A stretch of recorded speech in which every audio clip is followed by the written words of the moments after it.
lost dog. There was once a little boy named Billy who had a dog named Buster.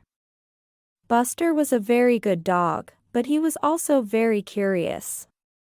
One day, Buster was playing in the park when he saw a squirrel. He chased the squirrel into the woods and got lost.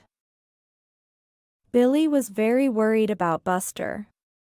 He looked everywhere for him, but he couldn't find him. He asked all the people in the park if they had seen a lost dog, but no one had. Billy was about to give up hope when he saw a man walking towards him. The man was carrying Buster. Billy was so happy to see his dog. He ran over to the man and hugged Buster tightly. The man told Billy that he had found Buster wandering around in the woods.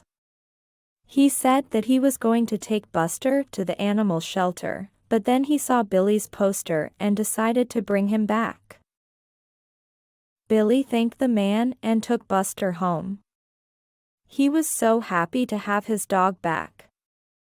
He learned a valuable lesson that day: always keep an eye on your dog, especially when he is curious. Thank you for watching. Like, share and subscribe.